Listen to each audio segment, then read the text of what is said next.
আসসালামু আলাইকুম রহমতুল্লাহ, কেমন আছেন? আশা করছি আল্লাহর রহমতে সবাই ভালো আছেন। আমি আজকে যে ঘটনাটা তুলে ধরছি আপনাদের এখানে বাইতুল মুকাররম নিয়ে, গতকাল 20শে সেপ্টেম্বর শুক্রবার জুমার নামাজে যে ঘটনা ঘটে যায়, অপ্রীতিকর, যেটা আমরা কোনোদিন আশা করিনি। মসজিদের মধ্যে এইভাবে কীভাবে মারামারি করতে পারে, জুতা নিয়ে একজনের উপর একজন ছুঁড়ে মারা, জুতার বক্সগুলো একজনের উপর ছুঁড়ে মারা। মসজিদ একটা আল্লাহর পবিত্র স্থান, আপনারা দেখতে পাচ্ছেন স্ক্রিনে কি করছে, একজন একজনকে অপরজনকে মারামারি করছেন। এই পবিত্র স্থানে কেন আপনারা হানাহানি করছেন? এখানে কেন রাজনীতি ঢুকাচ্ছেন? আর যে সকল খতিব, আপনাদের কারণে এই ঘটনা ঘটে গেল, আমি আপনাদের ছোট করছি না, কিভাবে ঘটলো? আপনারা যে নামাজ পড়ান, এর পিছনে কি আপনাদের ক্ষমতা লোভ বা মেম্বর নিয়ে? যদি এই জাতীয় কোনো কথা বা আপনাদের আদত থেকে থাকে, তাহলে আপনাদের পিছনে নামাজ পড়া কতটুকু যুক্তি?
আপনারা আমাদেরকে সমাজের আলো দেখাবেন, অন্ধকার থেকে দূরিয়ে আনবেন। আপনারা বলবেন যে হাকে হা বলতে শিখাবেন, নাকে না বলতে শিখাবেন। মিম্বরে দাঁড়িয়ে সত্যের স্লোগান দিবেন, সে জায়গায় মিম্বরে দাঁড়িয়ে আপনারা হানাহানি করছেন। আশেপাশে জনগণ কি বলবে আমাদেরকে বলুন তো? আপনারা বাইতুল মুকাররমের মতো এত বড় একটা মসজিদকে আপনারা রক্তাক্ত করে দিলেন। মসজিদে ব্লাড দেখা যাচ্ছে, আপনারা দেখছেন আমার স্ক্রিনে।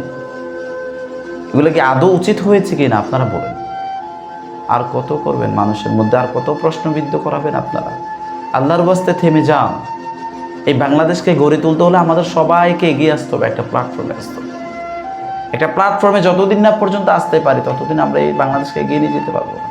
আপনারা দেখছেন 1971 সাল থেকে এই পর্যন্ত সরকার হাত বদল হোক বা না হোক, আমাদের হাসিনা সরকার বলেন, আমাদের খালেদা জিয়া সরকার বলেন, তাদের মাধ্যমে আমাদের দেশটা পরিচালিত হয়ে এই অবধি উন্নতির শিখরে পৌঁছেছে। এটাকে আমরা আবার কিভাবে অবনতির দিকে ফেলে দেয়, এটা প্রশ্নবিদ্ধ জাগে না আপনাদের মনে? এই দেশের নাগরিক আপনারা না? এই দেশের জনগণ হওয়া সত্ত্বেও আপনারা কিভাবে ভাই দেশের ক্ষতি চান? এটা কি আদৌ উচিত কিনা? যে যার মতো করে চলছেন, আপনি আপনার স্থান থেকে দেশে ভালোটা করার চেষ্টা করুন, যাতে দেশ উন্নতির দিকে আগায়। দেশ যেন, আমার দেশ বাংলাদেশ যেন বিশ্বের দরবারে মাথা উঁচু করে বলতে পারে, we are Bengali and we are proud of it. আমরা যেন এটা বলতে পারি, কারণ বাংলাদেশ আমাদের গর্বের স্থান। আল্লাহর বাস্তে এগুলো থেমে যান, এখানে থেমে যান, না হয় বাংলাদেশ উন্নতি হওয়া তো দূরের কথা, আস্তে আস্তে অবনতির দিকে চলে যাবে। আশা করছি আপনারা বুঝতে পেরেছেন। আমি এখানে কাউকে ছোট করতে আসি নাই, কেউ ভুল বুঝবেন না। আমি সত্যটা তুলে ধরছি। মিম্বর নিয়ে মারামারি করার প্রয়োজন নেই। যে যার মতো করে নামাজ পড়ার দরকার নামাজ পড়বেন, যে জনগণ যাকে চাইবে সেই মিম্বরে দাঁড়াবেন। যে কোনো মতো মুসল্লিদের মধ্যে লেগে যাবে। মুসলিমের সাথে দ্বন্দ্ব লাগলে ভাই, এর চেয়ে লজ্জার বিষয় আর কি আছে? আর কত প্রশ্নবিদ্ধ করবেন? মিম্বর নিয়ে আজকে সমাজে এই মিম্বর নিয়ে মারামারি করা, ইমাম সাহেব, খতিব সাহেব, এটা খুবই লজ্জার। বাংলাদেশে যত আলেম আছে, আলেম সমাজের জন্য এটা খুবই লজ্জার একটা বিষয়। আশা করছি এই বিষয়গুলো আর পুনরাবৃত্তি ঘটাবেন না। এখানে রাখছি, অন্যদিন অন্য আরেকটা বিষয় নিয়ে আপনাদের সামনে উপস্থিত হবে ইনশাআল্লাহ। আসসালামু আলাইকুম রহমতুল্লাহ।